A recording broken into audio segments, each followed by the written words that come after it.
We're here at Midland Licensing Centre. So we're going to briefly go through the places where you might be going, and I'm going to mention a few things that you've got to be careful of. So here, when you exit Licensing Centre, you might go both ways, left or right. Make sure you don't cross the solid white line in the middle, very important. Watch out for the cyclists and pedestrians as well. So in this particular area, you might expect a lot of multi-lane change. Also, there are a few one-way streets, which is a bit tricky. So make sure that you understand when you turn on a one-way road that you don't go the wrong way, because if you attempt to do it, they're going to terminate your driving test. So be careful of that.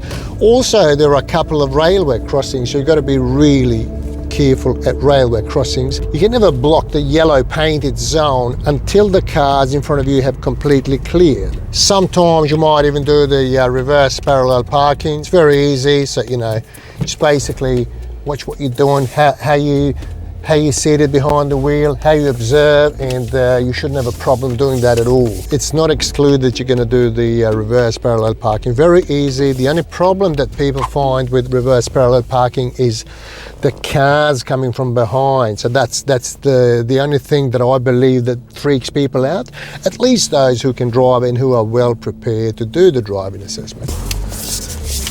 Always check your blind spot. Whenever you don't know the speed limit, and if it's not multi-lane road, you're best off keeping it at 50 kilometers an hour. So for the speed bumps, it usually says 20, but look, I would go slightly slower because these are pretty high. We're getting out here towards the main road. There's also a fair few roundabouts in the area, so practice roundabouts. Always anticipate early, which is what a lot of people don't do well.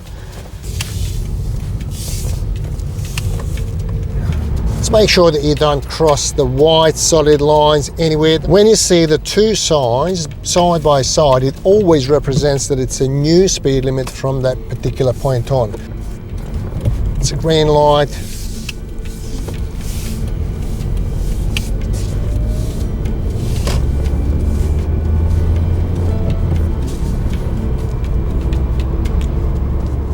So we're still in the 50 zone. Okay, so we're going to go straight ahead here.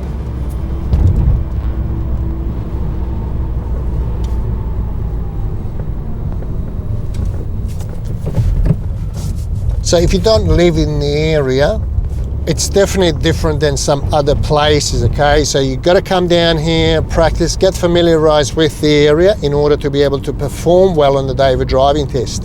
We've got a school zone here, so watch out for school zone. Watch out for wildlife, that's really important. If you see, ducks or, one of those blue-tongued lizards or turtles, whatever it might be, you got to stop and wait if it's crossing the road. So you can fail your driving assessment if you don't give way to wildlife, okay? Going left here at the lights, and we've got a railway crossing. Watch out for the lights, and also don't end up in the middle of the intersection. So be very, very careful, okay? So you can't get stranded in the yellow painted zone. So whenever there's a car in front of you, make sure it clears before you commit inside of that yellow painted zone. Extremely important. We're turning left here. We're going to wait for the lights. One-way road, and check that sign there, give way to pedestrians. We have a lot of questions by public asking, should we give way to pedestrians when we're turning if there's no pedestrian crossing? 100%. You should give way to pedestrians when you're turning. There's lots of these signs all over Perth. This is in Midland. There's a fair few in Northbridge, around West Perth and Subiaco, Fremantle, and everywhere. So you've got to give way to people crossing the street, pedestrians crossing when you're turning, and that's a very common sign, give way to pedestrians. This is one of the streets that's one way, so don't mistake that for being a normal, two-way road. So this is a Great Eastern Highway here. Okay, we're going to turn right, so we've got to change lanes. We have a green arrow, so we go first. As a first car, I've got to look left and right in case someone's trying to beat the red light. It's very, very important, okay? I see it every single week that someone's trying to beat the red light and going through the red basically. Okay, so you might be doing the exercise, left something behind anywhere. There's no set driving test route. You know, you can go to any street, any residential street. You know, so just when they ask you to obviously pull over by the side of the road, you expect to do the exercise, left something behind. Be careful about the solid white line again here. Okay, so any street around, they might ask you to pull over and, you know, to do the exercise, left something behind, okay? So we're gonna turn right here.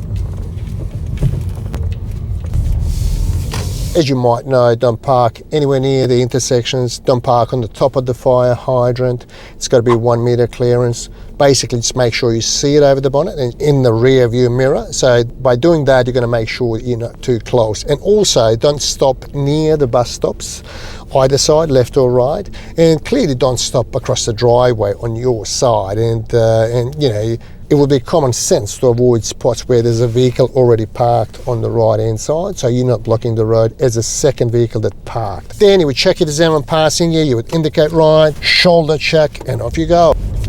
So not long after, the assessor will say, okay, I'd like you to turn around, you've left something behind. This happens to be a cul-de-sac, so I'm going to make a U-turn. So this is an easy street, and often they give so easy options to people, and pretty much where it's impossible to make an error. So, you know, just keep your composure, listen to what they say to you, and you shouldn't have a problem. Okay, so we're going to use the next door driveway to turn around. I can use this one here. So, yep, there's one there.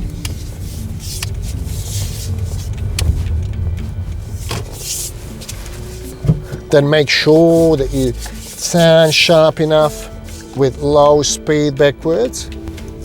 Make sure that you observe well, okay? Both rear view mirror and the rear windows. If there's a car coming, you've got to stop and wait. I always say to people, reversing traffic never has priority over the forward moving traffic. So same set of things that we've got to do. We check the mirror. If there's no one passing, we can then indicate right, mirror, blind spot, and off we go. And simply we go back to the same spot where we stopped. There's quite a few stop signs in the area, so just make sure that you stop. So once your vehicle stops, the best guide is to count to 3, 1,000, 2,000. On the third count, we can take off. We've got a bit of a rain, so if it's raining, you've got to use your wipers, okay? It will depend on the intensity of rain, you know, how fast your wiper should be wiping, you know. So you've got intermittent speed, you've got the low and high. So what's your speed? It's a 60 zone here now. I'm going to turn right at this traffic lights and checking my mirror, looking over my shoulder, switching lanes and getting straight into the right hand side slip lane. So now we've got a situation where I need to give way. Clearly I can beat that car, so no problems whatsoever. And it went straight over to the left lane. So when you've got one single turning lane, turning onto a multiple lane road, you can go straight across to the far left lane unless you know, or unless you've been given instruction to turn right shortly after. And I'm going to turn right into the shops. So one of the common places where you might be going to park. Okay, so this time we've got both green arrow and the green light. As a first car, always check both left and right in case someone's going through the red. Midland is a little bit different than most of the other areas around the licensing centres in Perth. So here we've got a lot of railway crossings. We have a lot of one-way streets where you simply can't make an error because that would be an automatic fail. Also, we have a lot of multi-lane change and merging situations, and they can also take you on a highway. Occasionally they will take you to Royal Highway where there's 90 kilometres an hour, but not for too long. You would exit shortly after you got on it and then go back towards the licensing centre. Usually that's towards the end of the driving test. The best idea is to explore the entire area, the speed limits in particular. There are 50, 60, even there's a spot where there's a 30 kilometres an hour. And when you do your stopping for shopping, just understand it might be really busy. If you're going down to the Midland gauge shops, it might be really extraordinarily busy. The best way is to have at least an hour and a half, 2 hours lesson before your driving test on any day, just so you can inspect the traffic, if there's any road works, if there's anything that you haven't experienced before. So by knowing what to expect, you will handle everything much better. Thank you for watching, and we'll see you in the next video.